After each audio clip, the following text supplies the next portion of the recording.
Dalam jemaat yang dikasih oleh Tuhan, pada kesempatan pagi hari ini kita mau datang ke hadirat Tuhan untuk dapat memuji, memuliakan dan meninggikan namanya. Saya undang jemaat semua untuk saat teduh sejenak tempat masing-masing. Saat teduh dimulai. Pertolongan kepada kita ialah di dalam nama Tuhan yang menjadikan langit dan bumi, yang memelihara kesetiaan untuk selama-lamanya. Anugerah dan sejahtera ada pada kita dan pada Allah Bapa kita Tuhan Yesus Kristus. Amin. Saya undang jemaat untuk bangkit berdiri. Kita mau mengangkat suara kita untuk dapat memuji, memuliakan nama Tuhan. Banyak perkara yang tak dapat ku mengerti. Mengapakah semua ini terjadi ya Tuhan atas kehidupan kami? Karena kami percaya Allah itu peduli.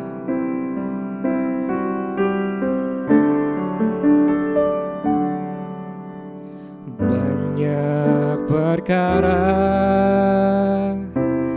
yang tak dapat ku mengerti.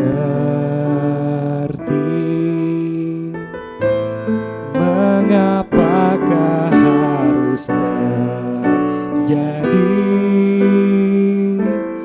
di dalam kehidupan ini? Satu perkara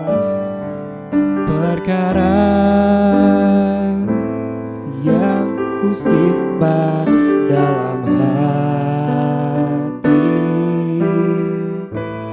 tiada satu pun yang terjadi tanpa Allah peduli. Allah mengerti, Allah mengerti, Allah peduli segala persoalan yang kita hadapi.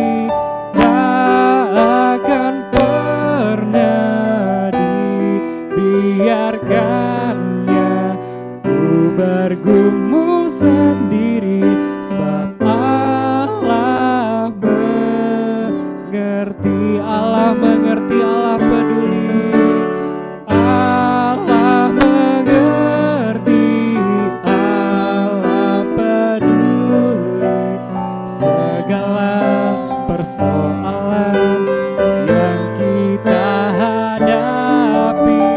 Tak akan pernah dibiarkannya ku bergumul sendiri, sebab Allah mengerti. Ku bergumul sendiri, ku bergumul sendiri, sebab Allah mengerti.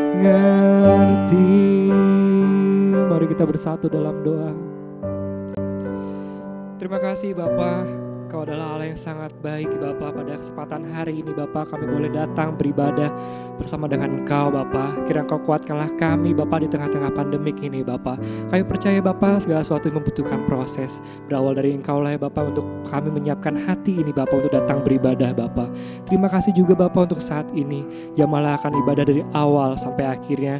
Biarlah kami memiliki hati ya Bapa yang peduli untuk mengasihi Engkau dan mendengarkan firman Tuhan yang akan dibawakan oleh Guru Injil Nyoman Yosua ya Bapa. Kiranya Kau nyatakanlah Bapa firman-Mu ini Bapa di tengah-tengah kami Bapa. Hanya di dalam nama Tuhan Yesus, mari yang percaya kita percaya katakan amin.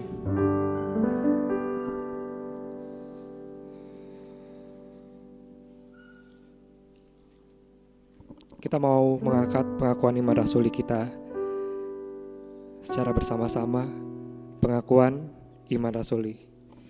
Aku percaya kepada Allah Bapa yang Maha Kuasa, Jaya langit dan bumi, dan kepada Yesus Kristus, Anak Tunggal Tuhan kita, yang dikandung daripada Roh Kudus, lahir dari Maria, yang merintah secara di bawah Pontius dan Pilatus, disalibkan, mati dan kuburkan, mati dalam badan maut, dan ketiga bangkit pula antara mati, naik surga, duduk sebelah kanan Allah, Bapa yang Maha Kuasa, dari sana akan datang untuk menghakimi orang yang hidup yang mati.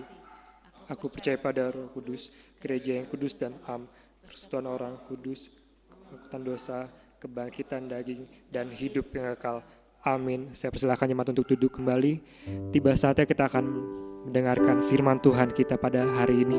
Persiapkanlah terlebih lagi hati kita untuk menyambut firman Tuhan. Kita akan mengangkat satu pujian bagi Dia.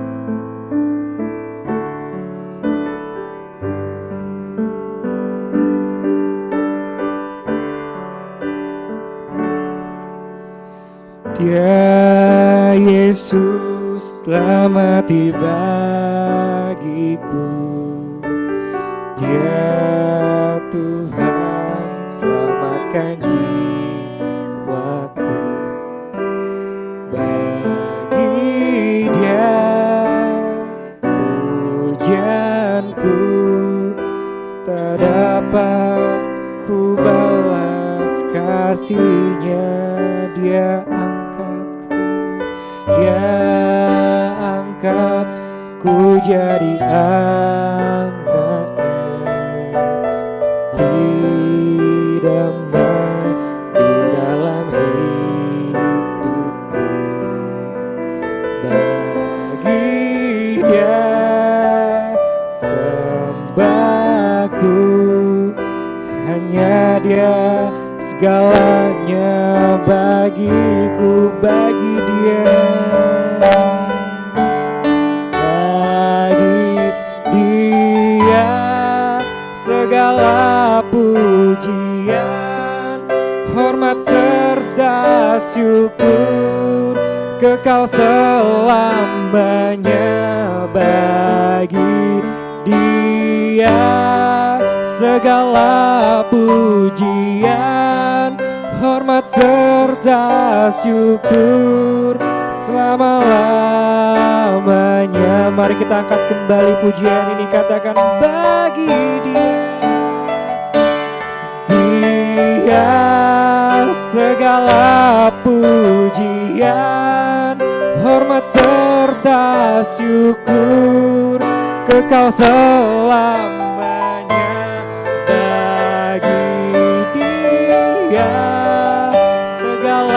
Pujian, hormat serta syukur selama-lamanya. Katakan selama-lamanya, selama-lamanya, selama-lamanya Tuhan, selama-lamanya.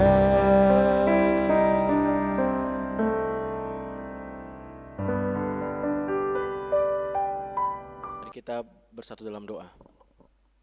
Terima kasih Tuhan Yesus untuk kasih setia Tuhan, untuk kemurahan Tuhan sepanjang hidup kami. Kami percaya bahwa Tuhan ada dalam setiap musim hidup kami, baik dalam musim subur maupun musim gersang. Engkau bersama dengan umat-Mu. Terima kasih Bapa buat puji-pujian yang boleh kami naikkan, mengingatkan kami bahwa apapun keadaan kami memutuskan untuk tetap meninggikan nama Tuhan. Dan sebentar kami akan mendengar firman Tuhan. Jamah hati kami, buka hati kami, dan berbicaralah kepada kami melalui firman-Mu, pakai hamba-Mu, dan kami siap dengan firman Tuhan. Di dalam nama Yesus Tuhan, haleluya, amin. Haleluya, selamat hari Minggu, shalom. Kita akan baca firman Tuhan dari Galatia pasal yang ke-6 ayat yang ke-9. Sebagai nats pembuka kita, saya akan bacakan bagi Bapak Ibu sekalian. Galatia 6 ayat yang ke-9. Janganlah kita jemu-jemu berbuat baik, karena apabila sudah datang waktunya, kita akan menuai jika kita tidak menjadi lemah. Saya akan bacakan sekali lagi. Janganlah kita jemu-jemu berbuat baik, karena apabila sudah datang waktunya, kita akan menuai jika kita tidak menjadi lemah. Nats ini membimbing kita untuk mengingatkan bahwa setelah Yesus bangkit, mendorong umat percaya untuk terus bersemangat memiliki hidup yang berdampak, yaitu hidup yang tidak jemu-jemu berbuat baik. Kita sekarang melihat dalam momen seperti ini memang pintu gereja, pintu rumah ibadah tertutup. Tetapi kita melihat pintu hati orang percaya terbuka.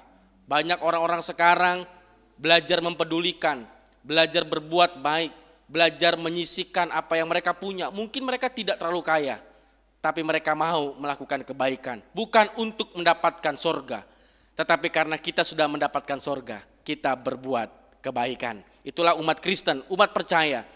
Nah Bapak Ibu sekalian, melalui nats ini saya akan membagikan firman Tuhan, kuasa kebangkitan Tuhan dari Lukas pasal ke-24 yang saya akan bacakan bagi Bapak Ibu sekalian. Lukas 24 ayat yang 13 sampai 35. Tentu saya tidak akan baca semuanya, tapi harap Bapak Ibu sekalian membaca nats ini. Kisah ini adalah tentang Yesus menampakkan diri di jalan Emmaus setelah Tuhan Yesus bangkit.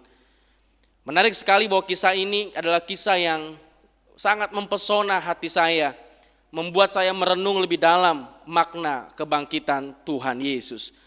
Kebangkitan Tuhan Yesus di hari yang ketiga menjadi sebuah berita yang fenomenal, tetapi ternyata tidak semudah yang kita bayangkan. Pasal 24 ayat yang 11 dikatakan, ayat yang ke-10, perempuan-perempuan itu, Maria Magdala, Yohana, Maria ibu Yakobus, memberitahukan kepada rasul-rasul. Apa yang diberitahukan? Bahwa kubur kosong. Ayat 11 dari pasal 24, tetapi bagi mereka perkataan-perkataan itu seakan-akan omong kosong. Dan mereka tidak percaya kepada perempuan-perempuan itu. Lalu pasal 24 ayat yang 13 sampai 35 adalah sebuah kisah perjalanan dua orang murid Yesus yang kecewa. Mereka sudah kecewa, mereka berpikir bahwa Yesus gak mungkin bangkit. Mereka dilanda dengan sebuah rasa kecewa, pahit hati, puncak kesedihan, puncak kesendirian, kehilangan figur yang mereka sudah sangat kagum. Sehingga perkataan perempuan-perempuan itu, firman Tuhan katakan, dianggap omong kosong. Ketika kita kecewa, perkataan kebenaran pun seakan-akan kita anggap omong kosong.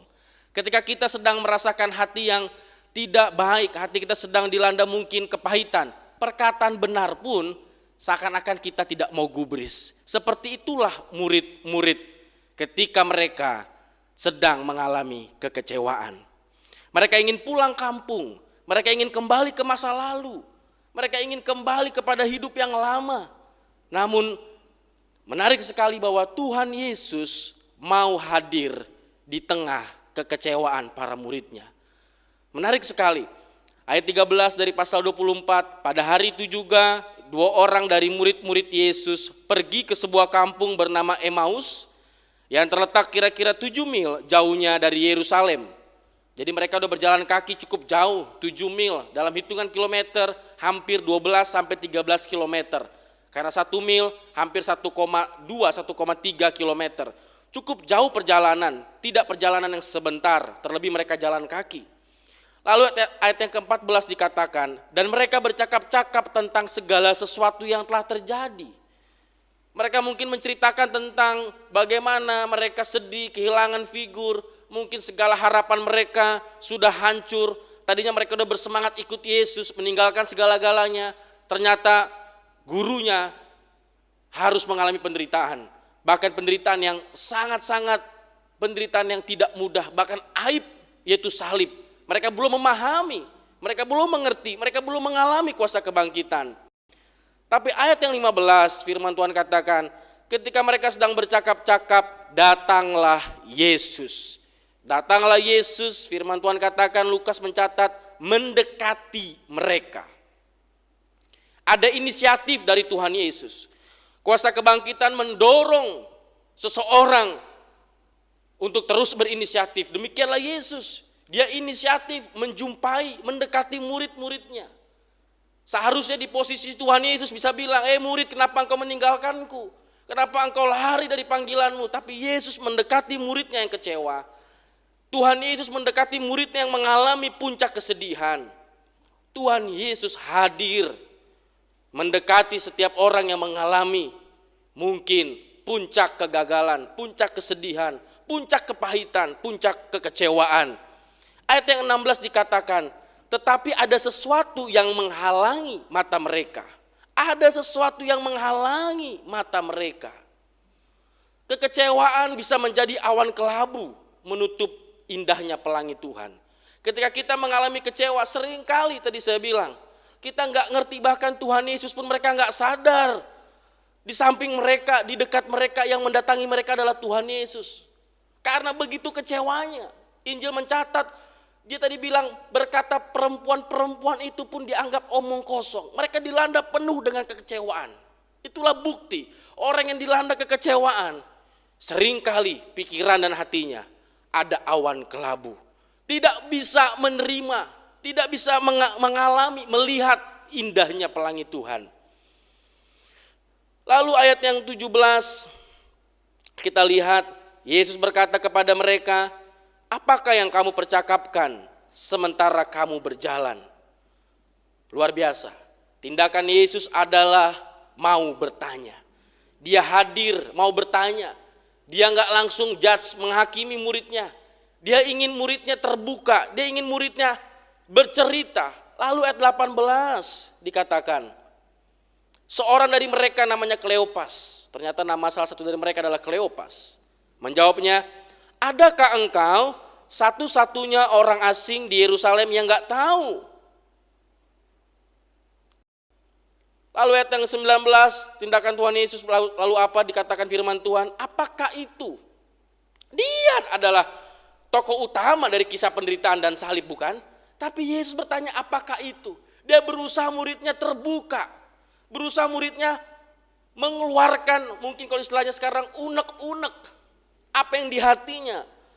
Lalu ayat yang ke-19 dikatakan, dia adalah seorang nabi yang luar biasa, yang berkuasa, pekerjaan perkataannya hebat. Lalu ayat 20 dikatakan di pasal 24, tapi imam-imam kepala, pemimpin kami menyerahkan dia, dihukum, dan mereka telah menyalibkannya. Ayat 21 kita lihat. Ini menarik sekali. Kunci dari firman Tuhan ini ayat 21. Padahal kami dahulu mengharapkan, saya ulangi lagi, kata muridnya, padahal kami dahulu mengharapkan bahwa dialah yang datang untuk membebaskan bangsa Israel. Tapi sementara itu telah lewat 3 hari sejak semuanya itu terjadi. Mereka menceritakan bahwa mereka punya pengharapan dengan Yesus. Pengharapan yang salah. Ternyata kekecewaan didasari ketika kita punya pengharapan dengan versi sendiri. Pengharapan yang dibuat dengan standar sendiri. Pengharapan yang dibuat dengan cara pikir sendiri. Itulah yang membuat mereka kecewa. Mereka nggak mengerti bahwa kematian, penderitaan, salib yang dialami Yesus adalah untuk menebus kita semua. Tapi karena mereka punya pengharapan versi sendiri. Kekecewaan dimulai ketika kita punya pengharapan versi sendiri. Bahkan level Tuhan Yesus pun mereka kecewa. Kenapa? Karena mereka membuat pengharapan versi sendiri. Seringkali kita kecewa dengan banyak orang, dengan mungkin lingkungan, dengan bahkan pemerintah, dan segalanya kita dengan mudahnya bisa kecewa. Firman Tuhan mengingatkan kita, ternyata dasar mengapa manusia seringkali mengalami kekecewaan. Bahkan sampai akhirnya kecewa dengan Tuhan, mereka kecewa dengan gurunya. Karena mereka membuat pengharapan versi sendiri. Mereka curhat total, mereka terbuka. Dan Tuhan tidak semerta-merta langsung mungkin menghardik dan segalanya. Tuhan berusaha terus mendengar mereka. Mereka dibiarkan terbuka, dibiarkan Tuhan untuk mengeluarkan apa yang mereka rasa, apa yang mereka alami. Sehingga mungkin ini cara Tuhan yang menarik.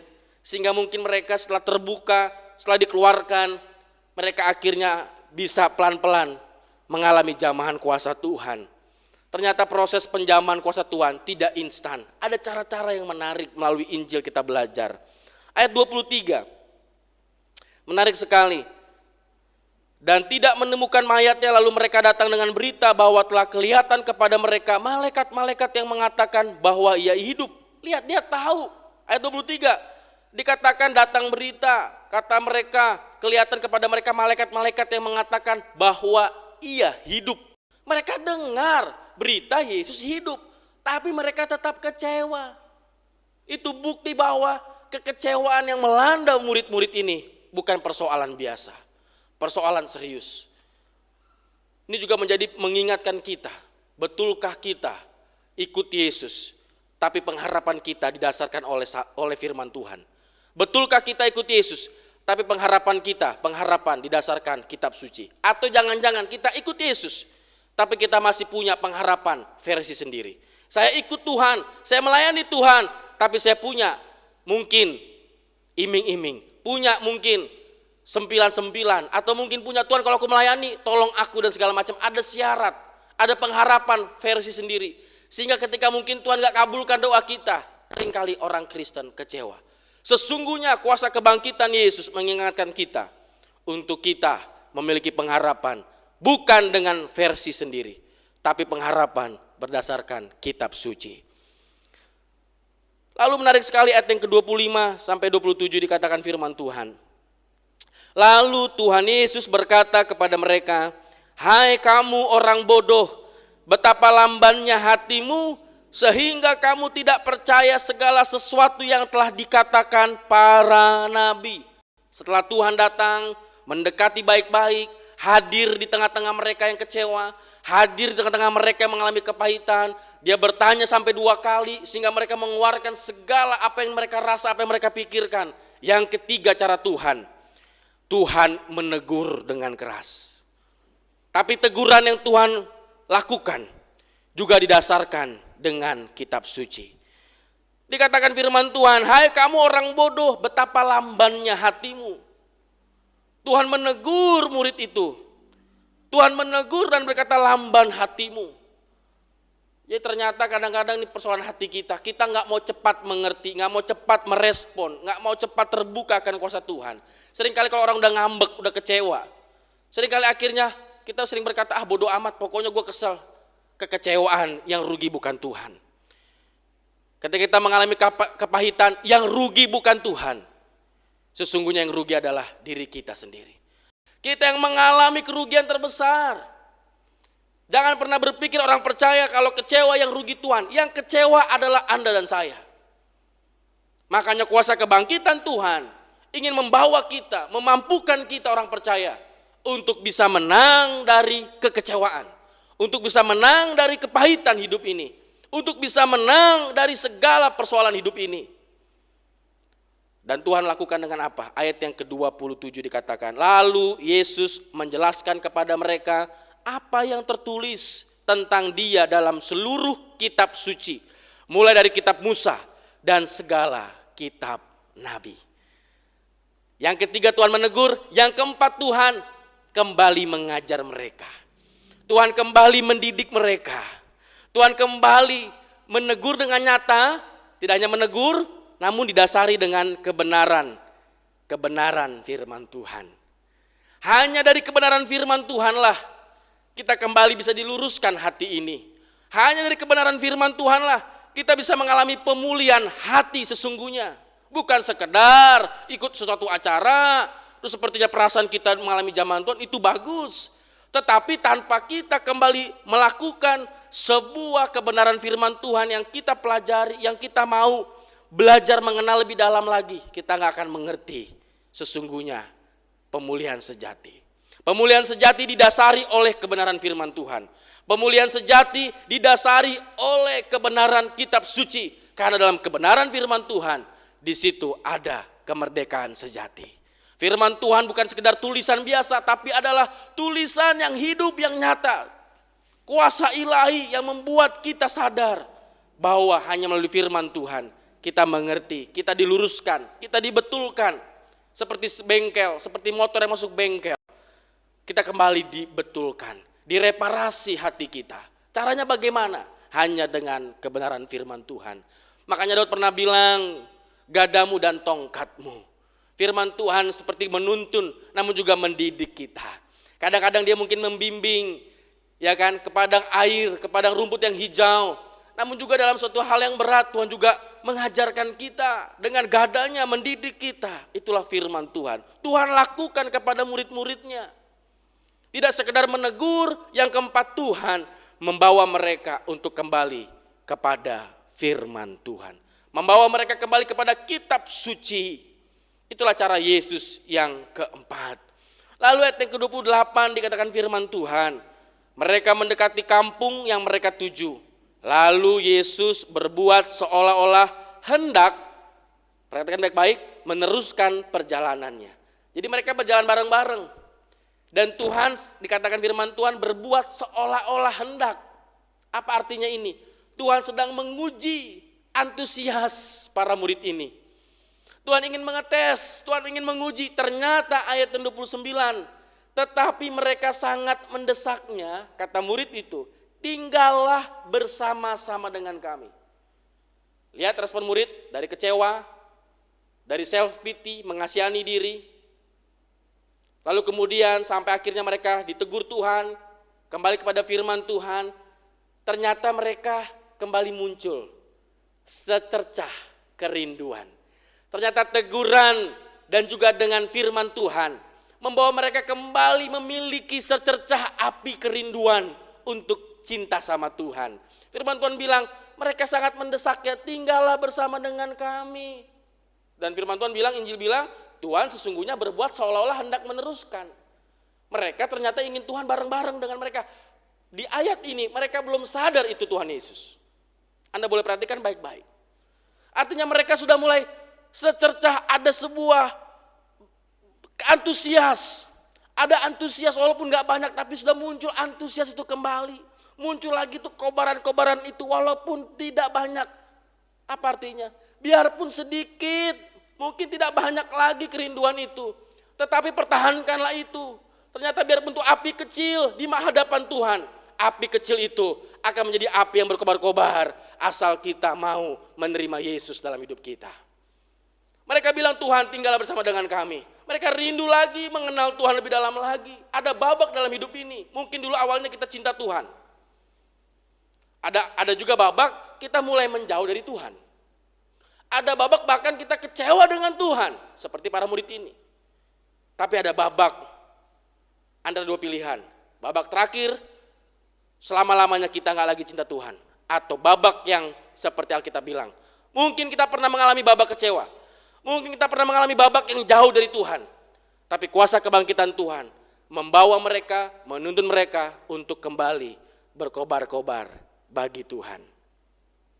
Ternyata teguran nyata terarah didasari oleh firman Tuhan membawa mereka untuk kembali antusias.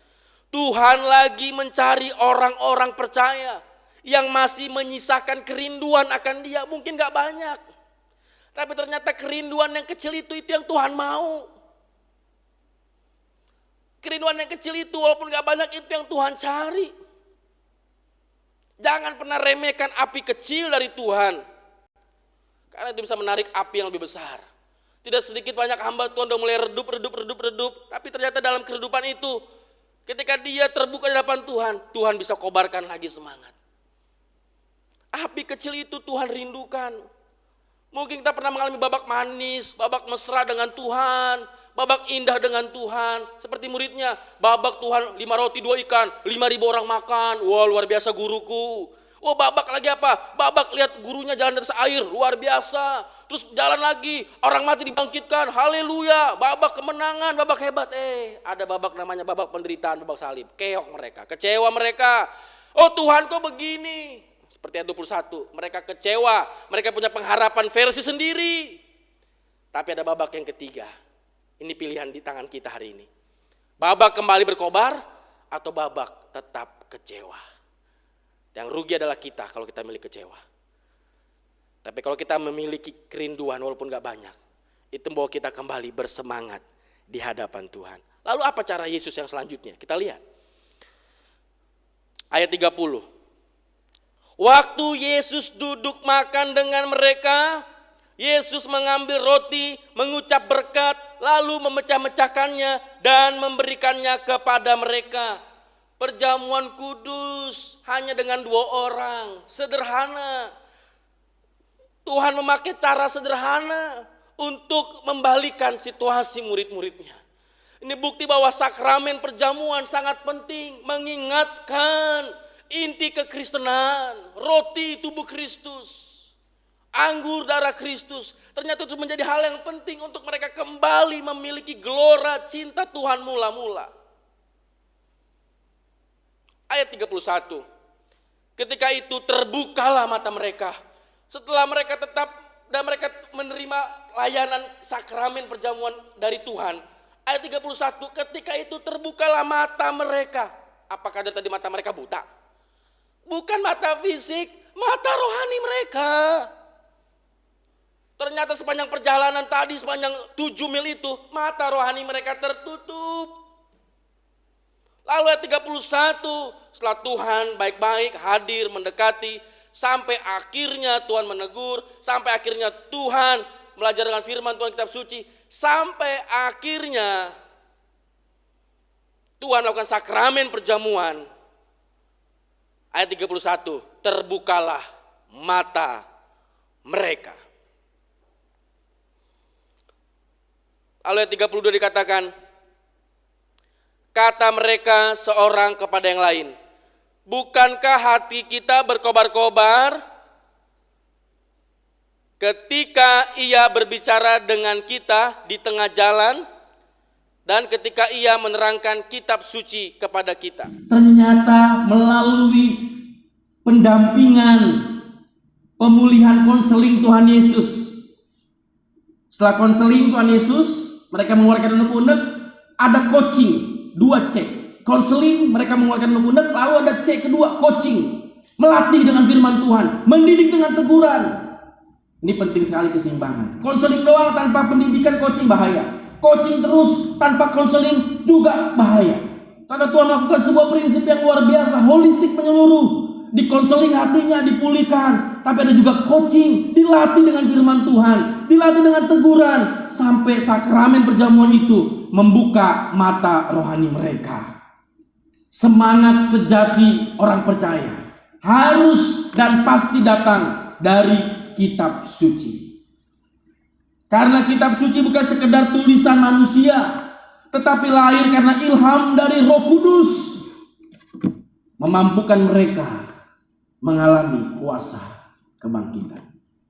Ayat 33, lalu bangunlah mereka dan terus kembali ke Yerusalem. Menarik sekali. Lalu bangunlah mereka dan terus kembali ke Yerusalem. Mereka udah jalan sepanjang hari, sepanjang hampir lebih daripada 10 km.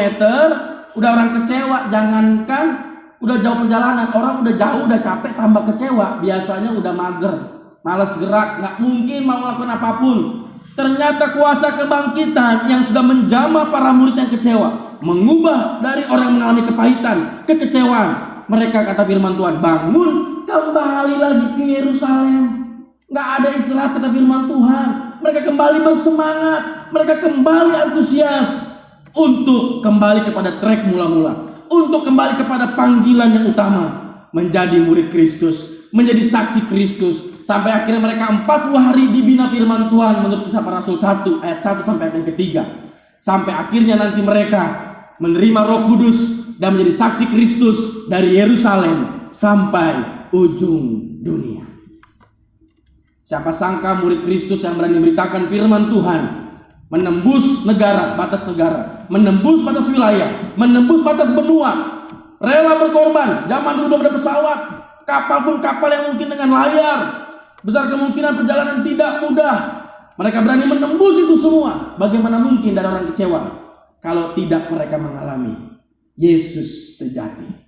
Bagaimana mungkin orang yang kecewa kembali berkobar-kobar kalau mereka tidak mengalami Yesus yang sudah bangkit?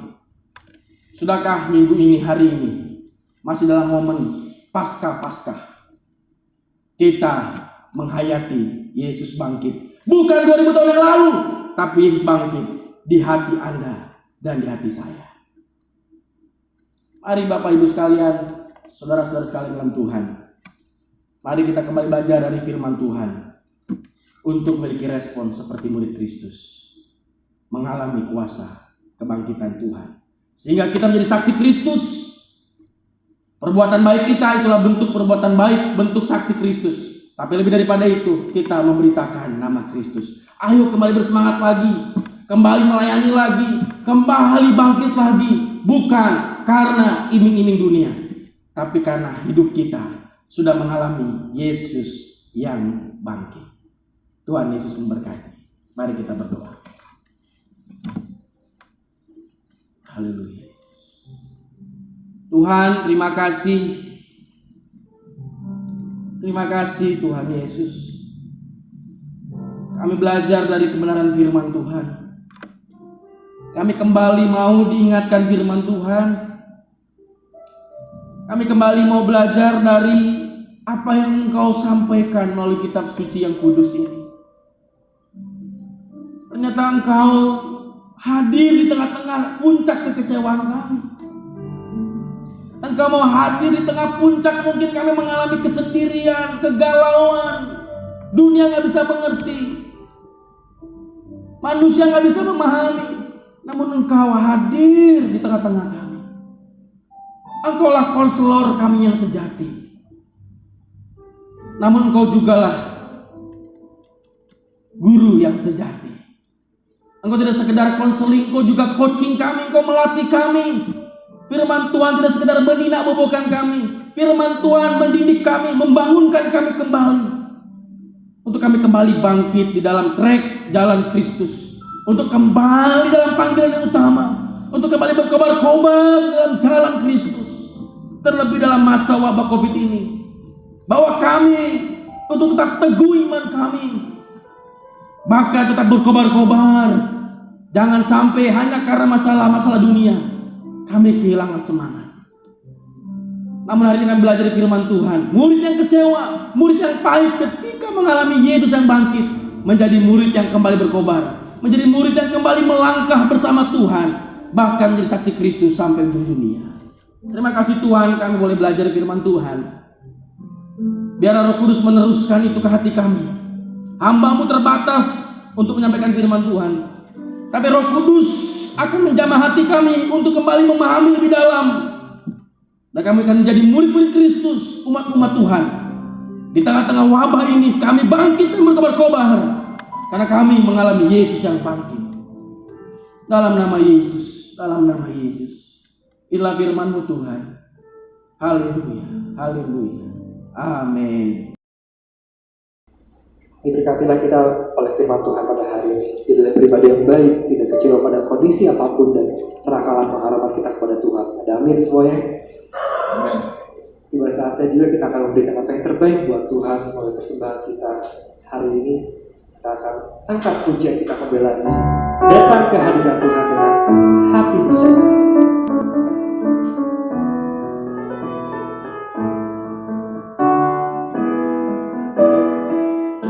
Hadirat Tuhan dengan hati yang penuh sukacita. Datang ke hadirat Tuhan dengan senyum dan wajah yang gembira. Tanggalkan beban dan kesedihan yang ada di dalam hatiku. Kenakan jubah pujian, sambut hadirnya Sang Raja. Dan gunung-gunung pun bersorak-sorai memuji Dia. Dan pohon-pohon pun bertepuk tangan memuji Dia. Sekalian kita di sini berkumpul dan memuji Dia. Yesus Tuhan Raja, Dialah yang berada di atas pujian. Dan burung-burung bersama, burung-burung pun bersorak-sorai memuji Dia. Dan pohon-pohon pun bertepuk tangan memuji Dia. Sekalian kita di sini berkumpul dan memuji Dia. Yesus Tuhan Raja, Dialah yang berada di atas pujian. Yesus Tuhan Raja, Dialah yang berada di atas pujian. Kita pada saat hari ini membawakan satu pujian doksologi. Bagi Bapa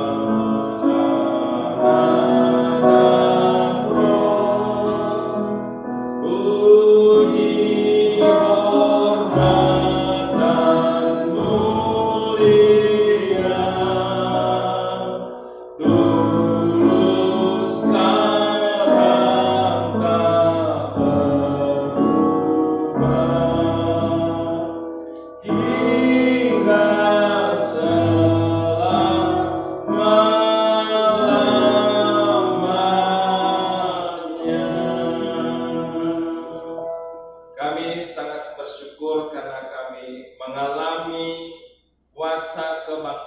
Tuhan, sehingga kami sebagai orang percaya boleh bangkit untuk melakukan tugas-tugas panggilan Tuhan.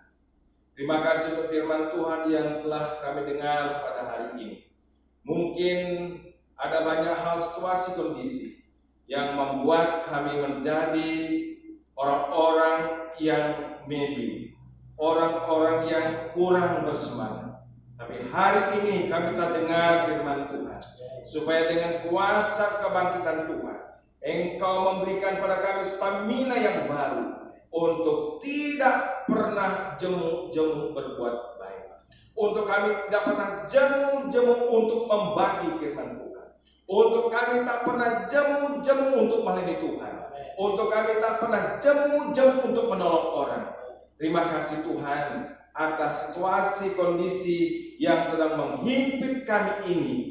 Tetapi dalam iman percaya, dalam semangat kami tak pernah terjepit, kami tak pernah terhimpit. Tapi justru semangat kami boleh bernyala-nyala. Dan Tuhan menolong kami dengan kuat kuasa Roh Kudus, sehingga kami berjalan dalam sebuah semangat yang tidak bisa dihentikan oleh apapun juga. Satu semangat dari surga, semangat dari Roh Kudus, semangat oleh karena kuasa kebangkitan Yesus yang membuat kami akan terus berjuang dalam kami melakukan perbuatan-perbuatan baik.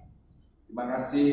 Kami juga berdoa pada hari ini mengingat bangsa dan negara kami Indonesia yang juga sedang mengalami pergumulan-pergumulan yang sangat sulit, yaitu adalah serangan wabah corona ini yang belum bisa dihentikan, dan juga grafiknya belum menurun, tapi grafiknya terus meningkat. Biarlah ini akan memunculkan satu kesadaran buat kami sebagai satu bangsa Indonesia. Biarlah kami boleh menjadi bangsa yang mau disiplin, bangsa yang mau mendengar akan soal pemerintah.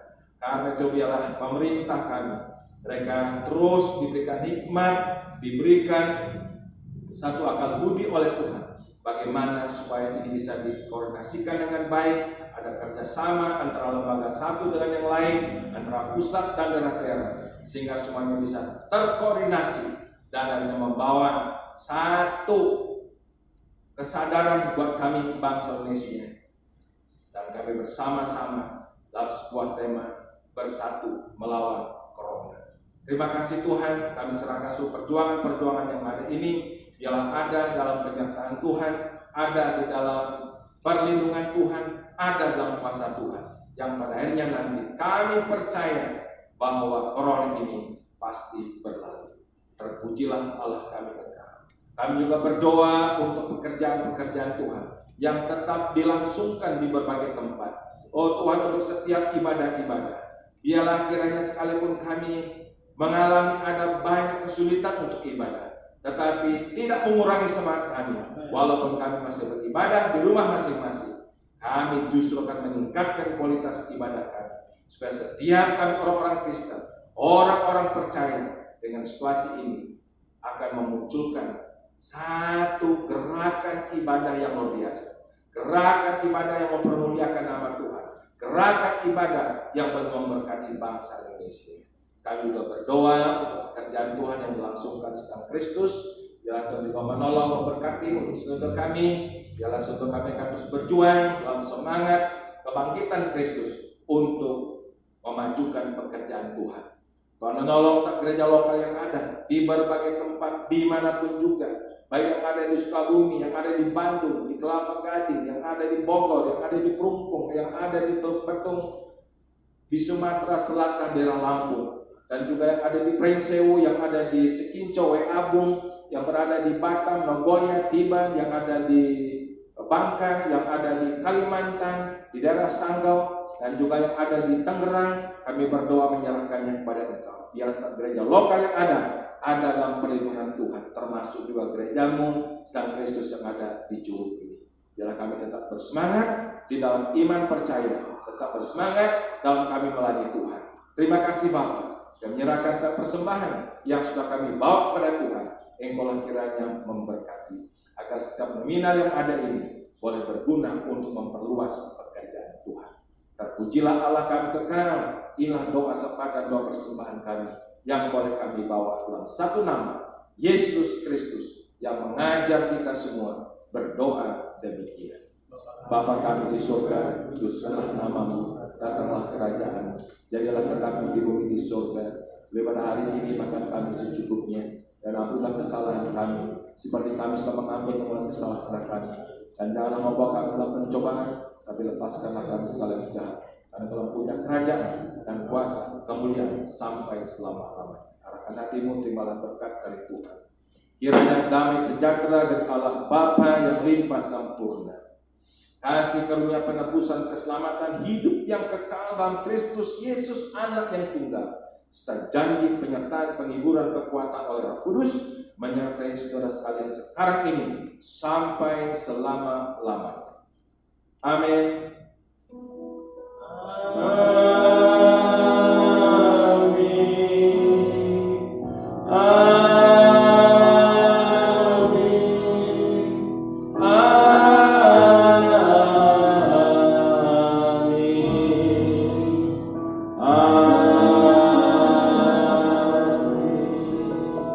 Silakan duduk seteduh, kebaktian selesai. Selamat hari Minggu, Tuhan memberkati kita.